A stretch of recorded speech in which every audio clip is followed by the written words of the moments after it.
There's something about Maid Dragon that impresses me. The way they use fan service in this series, it starts out and you're thinking, okay, they're going very typical with fan service. This is just going to be lotion rubbing over the body, get people hot and bothered. But then they just do something either with facial expressions or something with the animation to make it absurd and just hilarious as to not just be completely sexual. And that's what I really like. This was even labeled in the English title that this is basically the fan service episode, but it was definitely a hilariously entertaining fan service episode, starting off in the beach, watching all the characters pretty much in their bathing suits, which apparently these dragons can just merge. Well, we've seen it happen, you know, they transform into humans, but they can merge their bathing suits to be whatever they want just with their scales. And it did crack me up when we saw one of the dragons, the fan servicey big-breasted dragon, I forget her name, but pretty much the one who was summoned by that kid there. I always forget her name for some reason, but basically her bathing suit was just far too revealing, and the lifeguard dragged her away until she came back with something more acceptable for the beach. But this episode was pretty interesting. The best part about it is there was multiple comedic gags.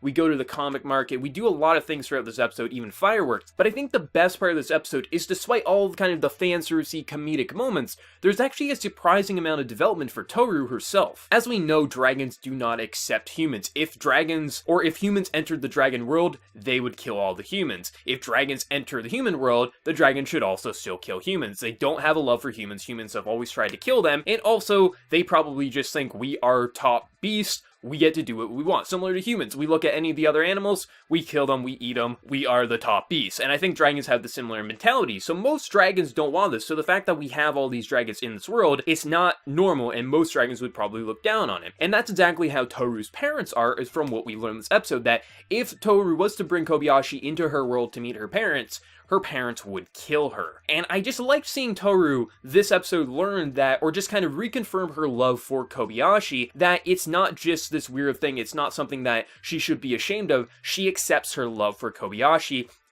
Over the course of this episode, we learn and we see her accept that, you know what, I'm becoming my own person. I don't have to follow in the ways that others do things. Sometimes just because a lot of people do one thing doesn't mean it's the right thing. And I liked how they portrayed that. I liked how we saw it. We know Toru loves Kobayashi. I mean, she even says that she'll be her sex slave in this episode, which did crack me up, I have to say. But I liked how they portrayed it. In the midst of all kind of the fan servicey comedic moments, there was still a lot of kind of even serious moments with Toru contemplating, what should she do? Like, should she just cherish the moment she has with Kobayashi, or is she doing the wrong thing? And I liked how they kind of subtly portrayed that and showed her growing and accepting her feelings, and just at the end says, you know what, this just reconfirmed my love for you. I'm going to cherish all the moments I have. And I really did like that. I think this is a really strong point to the series, is amidst all of the comedic moments, there still is a presence of love that she has, and though it does go over the top saying, I'll be your sex slave, there is still some real love here, and you can tell Toru truly does love her. And it's interesting with Kobayashi herself, as she's kind of more of a